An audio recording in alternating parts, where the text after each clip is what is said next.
extra charge. Blue was an extra charge, and red was more money than blue. So I found that really interesting, that red cost a whole lot more. All right, next we've got, all right, so when you're buying a home, it's nice to have those garden gnomes and stuff like that. Well, here's another type of garden gnome that nobody really has. A $5 million home comes with a 45-foot garden gnome. It's a warplane. I think it's kind of cool that the person has this big warplane in their yard, but I would imagine that if you live in South Hanover Township, they would probably fine you for having junk in your yard, junk in your trunk. Hey, Tamara, how you doing? I hope everything is well, and I hope your son's doing well. Okay, yeah. So this garden gnome, they said garden gnome, 46-foot plane, a rare 46-foot warplane acting as a garden gnome outside of a $5 million English estate comes for free with the purchase of a sprawling property.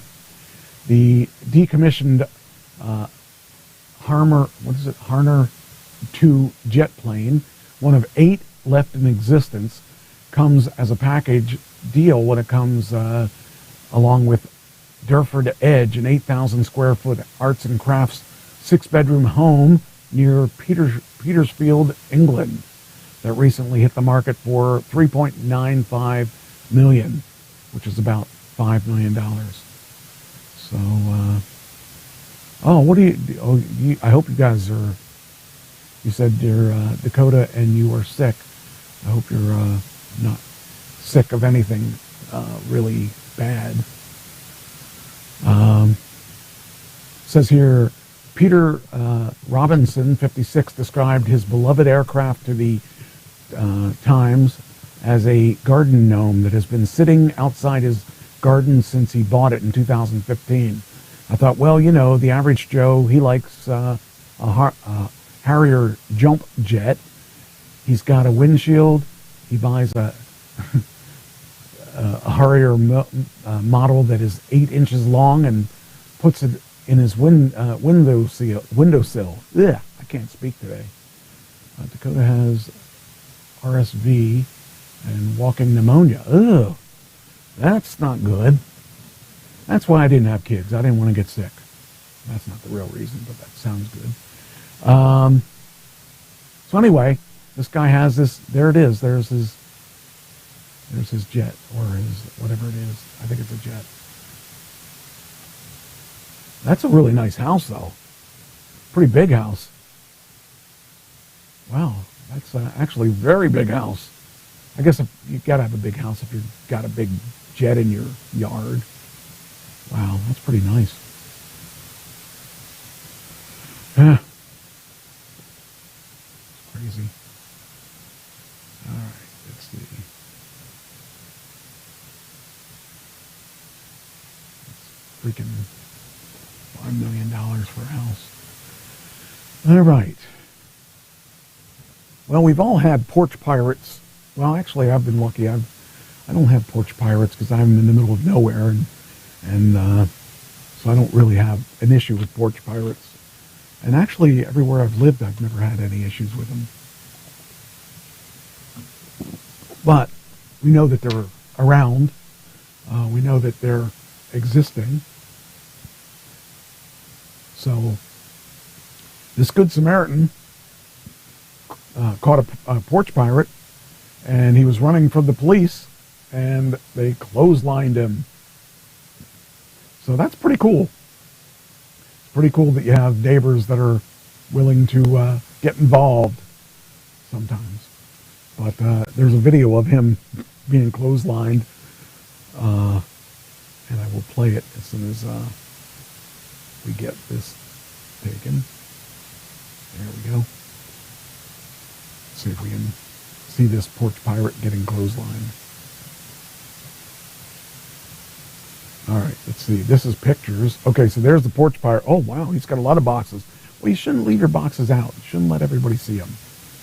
So the person's getting the boxes and stuff, heading out. They got canned. Let's see here. I think the probably be in this one. All right, let's get this thing going here. Is it going? Where is it? Let's add one of two. I don't want to wait. Come on, people. What's going on here?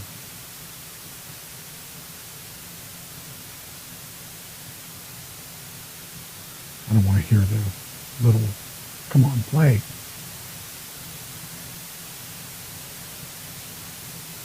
All right. Come on. See if there's another place where it's at. Video shows what happens. Here we go. This is going to be it, hopefully. Yeah, here we go. There we go. There's the porch pirate. It's coming up and stealing boxes.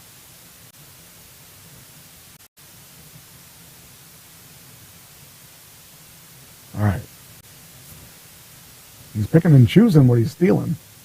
Then this person comes by and there's policemen and everything.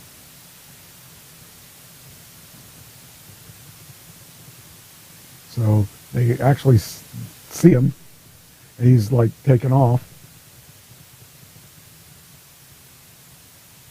Wait, we didn't see him get caught. Oh, here it is. Boom. Oh, man. Bad boys, bad boys. Oh, what you gonna do? What you gonna do when they clothesline you? Bad boys, bad boys. Yeah. Oh, it's just no honesty anymore. Oh, boy. Anyway. Is it worth that to steal from a bunch of people for jail sentence? I mean, he did that in wide open in everyday stuff. I mean, that's pretty blatant to actually do that. That's funny, lady. Yes, the way the Good Samaritans are. Yes. But we don't get that everywhere. And I'm really surprised that they did that in broad daylight. Okay, this is kind of weird. So a woman was taken to a U2 concert and by her sugar daddy, and she snuck out of the U2 concert to steal $50K from the sugar daddy's Vegas hotel suite, or hotel safe. That's pretty low. I mean, it's bad enough that he even took your sorry butt to the U2 concert, but you don't even stay to watch the U2. I mean, that's horrible. And some people just can't. I don't know. There's a lot of people out there that use people, and that's really a shame, because now she's got to go to jail because she was greedy. And I hope that $50K that you didn't get was worth it. I don't know. It's a shame. I mean, it would be better if she just kept using him for his money than to try to steal from him. Oh. That's just nuts. Some people will do anything not to have to work.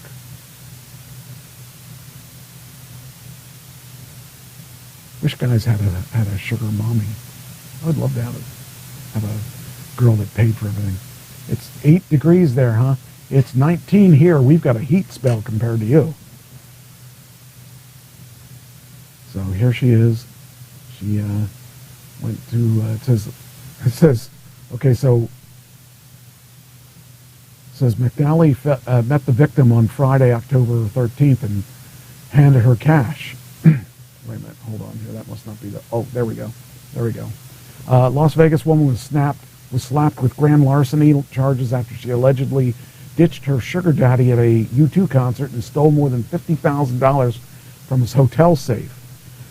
Haley McNally was arrested last week after she allegedly took off with the cash and casino chips belonging to a man in his 50s who he met on Seeking Arrangements, a dating site that connects sugar babies with daddies. The victim called the police to Caesars Palace Hotel and Casino October 15th to report the missing money and told the cops he believed McNally stole it and fled.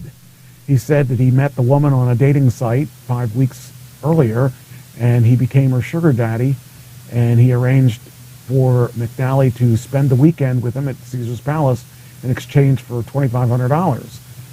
He told the police. Sex was discussed but never happened. $2,500. Whew. That's more than I spend on a weekend. McNally met the victim on Friday, October 13th, and he handed her the cash. They spent time together at the pool, went to dinner, and the next morning she joined the victim at his friends again. After winning money gambling, she asked the victim if she could put her purse inside the safe in his hotel room. He said yes and gave her the code to the safe, where his personal belongings, including $50,000 in cash and $7,000 in casino chips, were stashed. Later that night, the pair and the victim's friends went to the U2 concert at Sphere.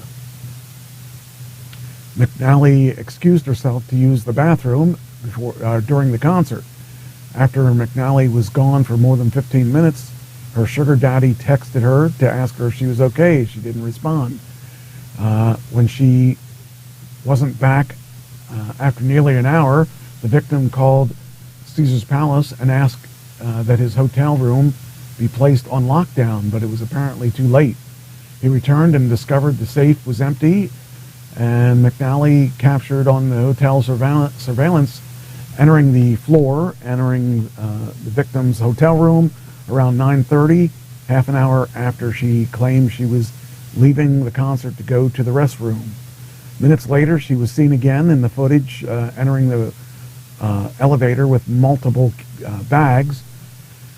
The reported sugar baby was taken into custody October 17th and told the investigators that the victim acted sexually aggressive and was touching her inappropriately during the concert, so she decided to leave. She told the customers she only grabbed her belongings and the casino chips from the safe when she decided to leave, feeling uncomfortable. Police recovered $11,700 in cash and $5,200 in casino chips during the search of her apartment. McNally was charged with grand larceny of more than $25,000 and residential burglary, both felonies, and she was released on bail. She's due back on November 22nd. When was this? This must be an old article. Oh yeah, this is an old article. Geez, I wonder why I just saw that today. Oh, these people. She's going from using people to stealing from people. She should have been probably smart and kept hanging out with him while he gave her the money and stuff instead of going to jail now. All right, so I have an article here. A boy is killed subway surfing. Now, I didn't know what subway surfing was until this article. I never heard of subway surfing, but apparently, yeah, here we go. He's 14.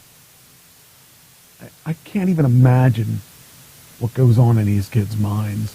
But subway surfing is riding on top of the subway car. What in the world makes people think that that's okay? I mean, that just is like one of the most dangerous things I could imagine doing. And at 14, geez, at 14, I never left the house at 14. I didn't have a choice there. But if you're in the city, but that kid's not going to see 15 now because he was stupid enough to go subway surfing. So apparently, subway surfing is riding the subway car on the outside on top. 14-year-old was killed subway surfing in Brooklyn, and the devastating aftermath was captured in a heart-rendering post images, including one of a single sneaker lying beneath the elevated tracks. Witnesses told the police that the teen had climbed on top of the southbound F train as it approached the Avenue N stop, which sits along the border between the Borough Park and Midwood neighborhoods, and fell onto the tracks around 2:20 p.m. He was then struck by an oncoming train, which tried to stop in time but couldn't. The tragic toll of the dangerous stunt gone wrong was plainly visible in the moments after the accident. The heartbreaking post photo showed a sneaker, which the victim apparently was wearing at the time, laying beneath the elevated tracks. It's just such a sucky thing. And there you see, I mean, it just sucks. I can't even imagine what the kid was thinking. But, yeah, just very sad. All right.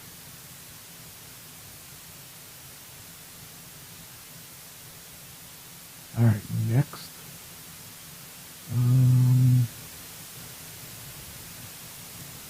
Getting near the end of the show here.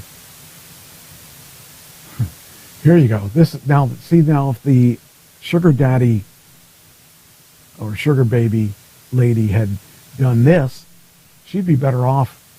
I get paid by older men to travel the world and have made $500,000 so far just to travel with them. Doesn't mean they have sex. They might. They probably do. I mean, geez, someone's going to give you $500,000, $500,000. I would imagine that they want something for that, but maybe not. I mean, people are crazy. But this woman here, and she has an arrangement with the guy, and she goes places with him. She gets to see the world. I guess if you're a good-looking girl, you can get away with that kind of stuff. And if you're a good actress. Anyway, give her some sugar. Palmer Kelly, 27, is a self-confessed sugar baby who travels the world with her clients, earning up to $500,000 from the job, according to the Southwest News Service. Since taking up the title, Kelly has traveled the globe from Las Vegas to Paris, with her patrons paying her first-class tickets and accommodations, plus thousands in per diem funds. If that's what you want to do, don't be ashamed. Kelly, who lives in Florida, said, "I think it's amazing." The actor and screenwriter, let's see here. Now, she's a good-looking girl, and good-looking girls can get away with doing that kind of stuff, and she's 27, you know, and guys like my age or whatever, they're happy just to be seen with a girl like that. So, I don't know. I just think that it's a business, and as long as everybody knows what the rules are, as a side hustle, she began stripping, making anywhere from $700 to $1,000 a night. Kelly was introduced to the world of sugaring, going on dates to make additional cash. Typically, those men were aged anywhere from 37 to 45, she said. It was a survival thing for me. I didn't really have to do anything. At first, she would get paid $300 per date, but soon realized that she could raise the prices and continue to work. Now she doesn't accept work for less than $1,000 in New York. She used the money that she was making at the time to pay for headshots and auditions. See, that's what I do. That's how I get my auditions. I am a sugar baby, or whatever that is. Typically, those men were anywhere from, okay, so she can get $1,000. And if you're living in New York, I mean, your rent is probably between $3,000 and $5,000 just to survive. And headshots, they can run you a bit of money too. Headshots usually run, $3,000 if you get good ones. So we have, she gets to wear the nicest clothes, and she gets to go out there and makes $500,000. I mean, geez, I'd do that too if I had the capability of doing that. It says eventually she made $200,000 without even realizing it. She was grateful to realize that she wouldn't need to work in a bar or a coffee shop to scrape together cash, and she could make a living wage by doing something she loved. And recently she took a trip to the Bahamas on a cruise with a man who was 57 and paid $4,000 for her company. $4,000. That's insane. The two stayed in the balcony suite together and enjoyed fun activities on the boat. She's amazing, or he's amazing. He's a super nice and respectful man. It was a fun little trip, and I'm grateful to have this person pay for it. So there are downsides to being a sugar baby. In July, she went on a trip to Sicily with a married couple, but the trip got cut short as the pair argued incessantly. She met them both on TikTok and saw them twice before they invited her to go on a 10-day trip. But just after 2 days, she departed feeling uncomfortable and with it being caught in the middle. She's running a TV show about focusing her adventures on a sex worker and all the trials and tribulations. She wants to end the stigma around it. I don't want anyone to feel ashamed for sex work. It can be fun.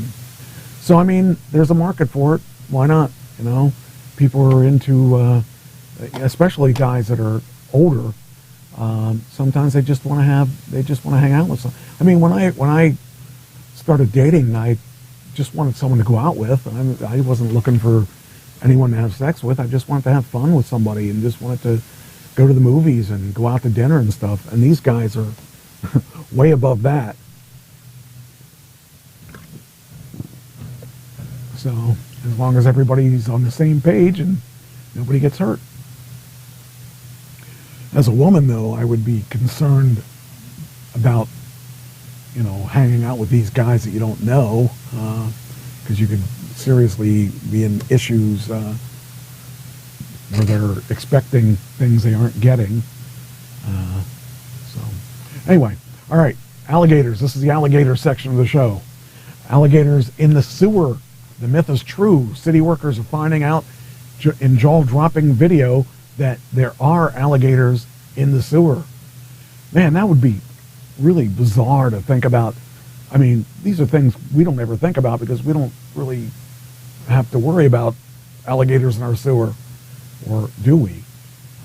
I'd be really concerned about it but they're not going to come up the toilet pipes or anything. But it does really kind of feel weird that there's alligators down there hanging out in the sewer.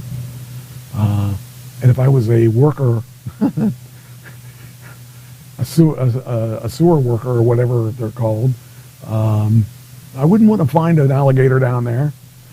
New York might not have those infamous alligators in the sewer, but Florida has the real thing. A work crew in Florida proved the New York City urban legend, was a Sunshine State reality after discovering a 5-foot alligator residing in a sludge-filled pipe. Footage of the scaly subterranean terror is currently stirring up a crap storm on the city of Oviedo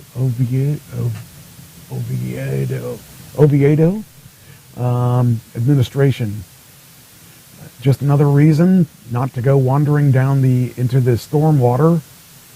A public works team had dispatched a robot equipped with a camera to get in the root of why a cluster of craters kept appearing on the road above.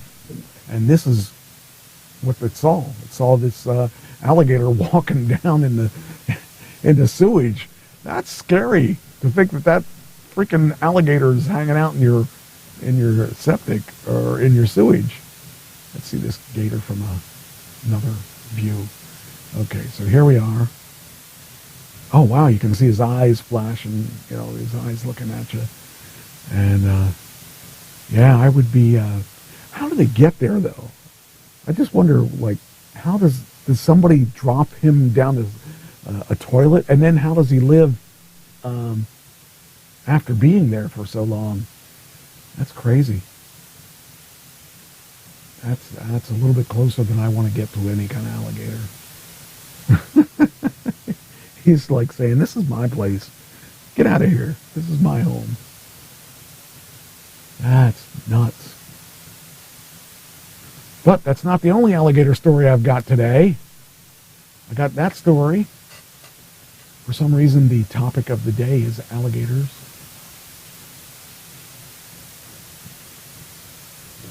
Hold on here.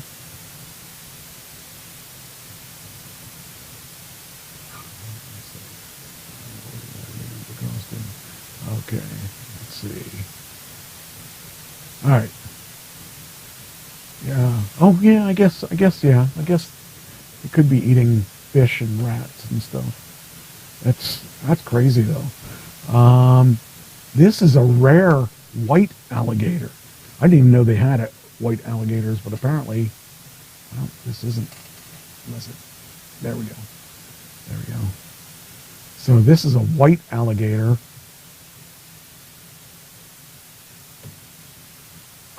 One of only 8 born in Florida Wildlife Park. I mean, I wonder how he got, because white is a strange color, I would think, for an alligator. Well, there's only one of 8. There he is. Looks like he doesn't have his fur. I guess they don't have fur. Scales? I guess, maybe? I don't know.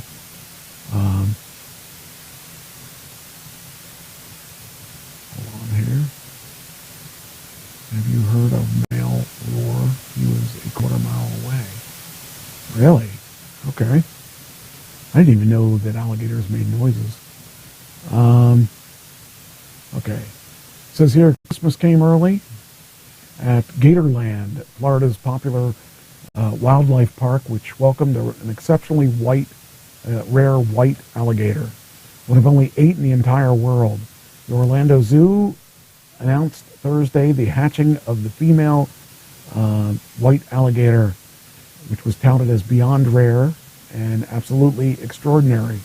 Oh boy, we have some exciting news here at Gatorland, said the CEO. For the first time, such a nest of alligators was discovered in swamps 36 years ago, and the first birth of a solid white alligator ever recorded in those original alligators. They have leucistic alligator. It's the rarest genetic variation in the American alligator. That's just crazy. Look at that.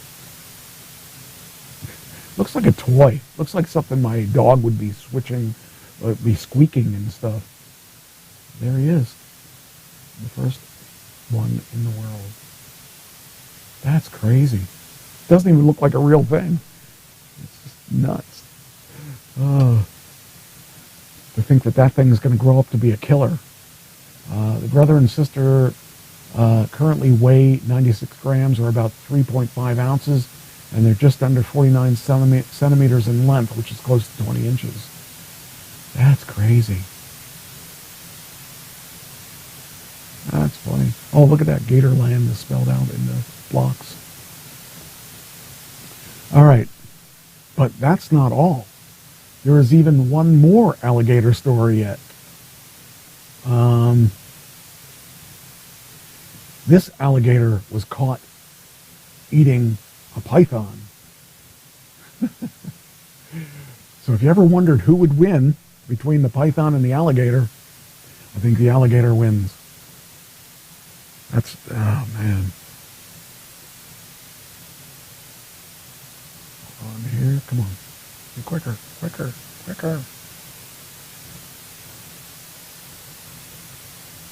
then we got quicker.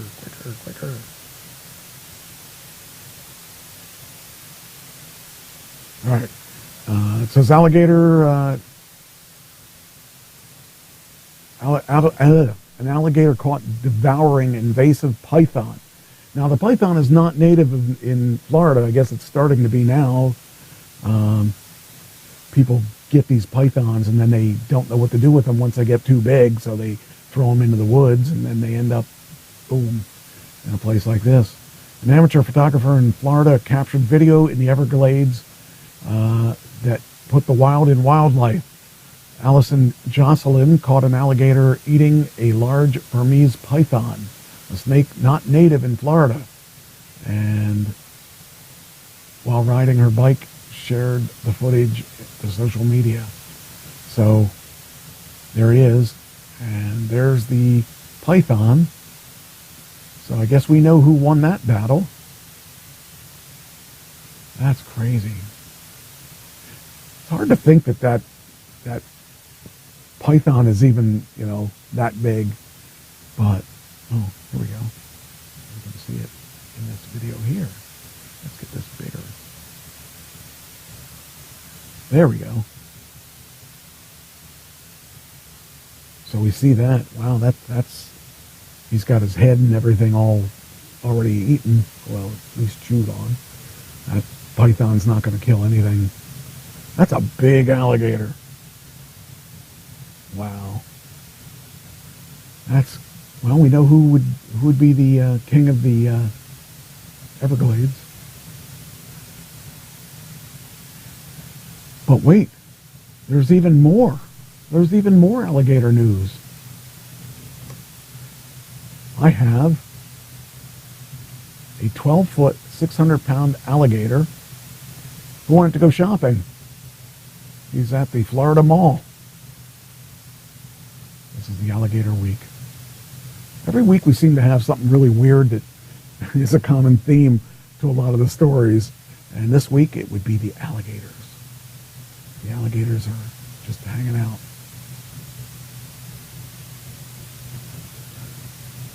They fished a 20-foot. They fished a 20. Oh, really? Oh, man, that'd be crazy to see a python like that fished out of the pool. I wouldn't even think that they would go into the water because it's not salt water. Oh, I think they are salt water, right? People heading to the Florida Mall were shocked Tuesday night when they arrived to a 12-foot, 600-pound alligator are prowling by the entrance. Let's see. Oh, here we go. There he is.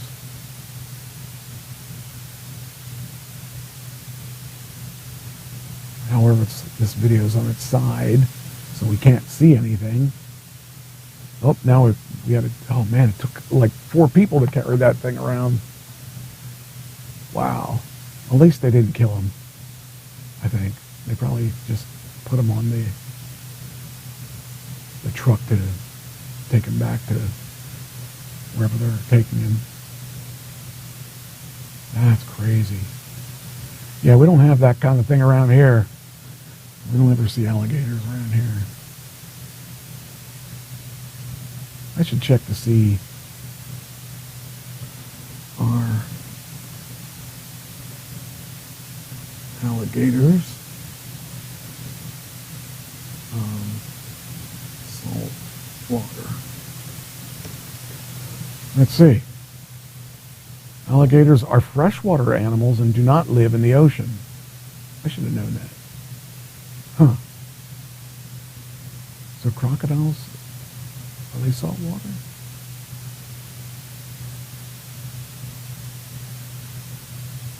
Okay, so saltwater crocodiles are salt water, and I guess they must have some fresh water, but alligators are freshwater by the looks of things. Often live in brackish water, which is a mixture of salt water and fresh water, but they avoid open ocean.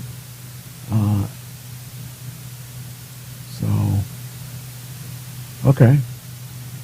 Wow. That's crazy stuff. So now we all know that they don't really like salt water. That's my last alligator story of the day. Oh, geez. I didn't realize that we went over time. I've got a couple stories left, so I'm probably going to run them through. Yeah. Just going to run them through. So a bride is arrested on her wedding day.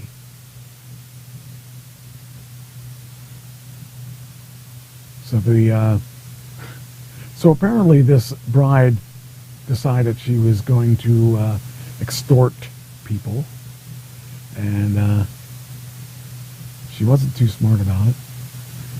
Now, you might think that she was going to extort her husband-to-be, but that was not the case in this one.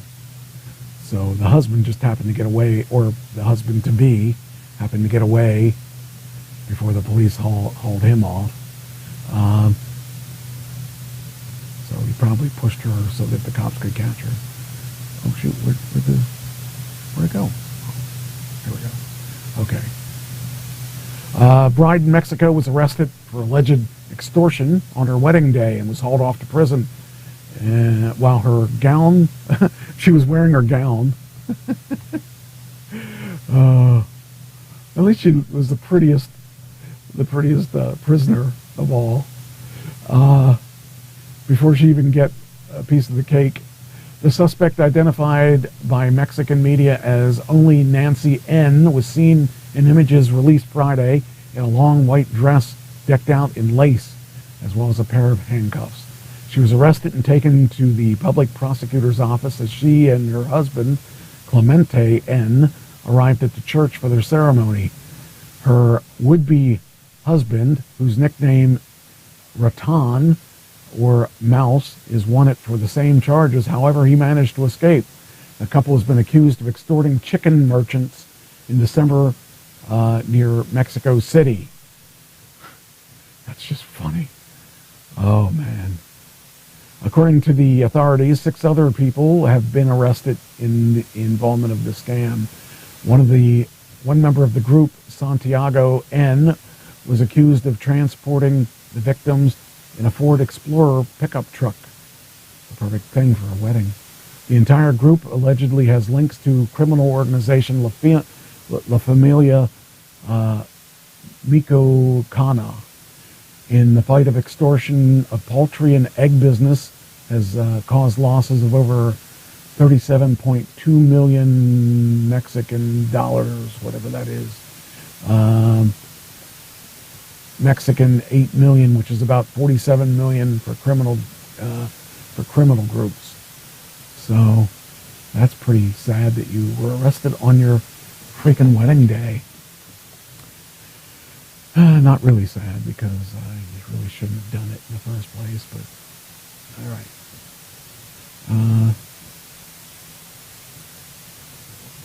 All right, let's see here. Then we've got never before. Oh, this is really sick. Never before seen footage shows young girls being rescued from twisted cult run by their pedophile dads. I just don't even. I can't even comprehend this, because this is beyond anything that I would even. I mean, I never wanted to have kids to begin with, but it wasn't for this particular reason. This is bizarre stuff. But these kids were locked in little, like in these blue barrels in their compound that they're living in. So it says newly emerged video footage shows spine-tingling moment. Utah authorities rescued 2 little girls who were stuffed inside blue water barrels at the site of their bizarre doomsday cult. Police found the confused girls, 7 and 4, in December 2017 as they shivered inside a 50-gallon barrel on a sparse property used by Knights of Crystal Blade. Body cam footage obtained by the Explore With Us YouTube channel shows there was a loaded gun on the ground next to the pair. The photos show that in the scene. I don't have pants on, one of the little girls repeatedly tells the rescuing officers as they try to coax her and the other youngster into a warm vehicle. When police ask where 2 of the girls' young sisters are, they suggest they're also being held in those containers. I mean, there's the containers that they were held in. That's just insane. says here, one of the girls was the daughter of the perverted cult for self-proclaimed prophet Samuel Schaefer, who's serving 26 years to life after pleading guilty of child rape and abuse. The younger girl was the daughter of the leading disciple John Coltharp, and he's serving at least 25 years for sodomy and child bigamy. The two pedophiles are believed to have married their own youngest daughters. I don't even understand. I don't understand why somebody would be like this. But I'm glad they got caught. And lastly, people will laugh at this because I'm a big fan of Teslas. Chicago area Tesla charging station lined with dead cars in freezing cold. A bunch of dead robots out there. I love my Tesla, but I definitely don't love the cold weather because like my mileage drops tremendously. Like everybody's car. I mean, because even if you have to run your heat or your air conditioning for long periods of time, but cold is not good for batteries. It says here, desperate Tesla owners in and around Chicago were seen trying to charge their vehicles with no luck in frigid temperatures that have gripped the Midwest. Charging stations have essentially turned into graveyards in recent days as the temperatures have dropped to negative double digits. Nothing, no juice, still at 0%. So the guy's trying to charge his Tesla at the Oak Brook, Illinois Tesla supercharging station. Now, the thing about the charging stations is that when you have cold weather, especially, your vehicle has to heat up the batteries before it can charge. And if it's that close to not having that any kind of charge in it, they're not going to have much luck charging them. And with that kind of weather, you pretty much should keep your car in the garage. I keep my car in the garage because what can you do? The weather is going to be the weather. You can't control what the weather is going to do. The batteries do not like cold. Yes, the batteries do not like cold. They hate cold. So, yeah. Ugh, I don't like the cold either, and I don't like to go out when it's cold, and I don't want to go out when it's cold. So there. So, anyway, all right. Well, I guess on that note,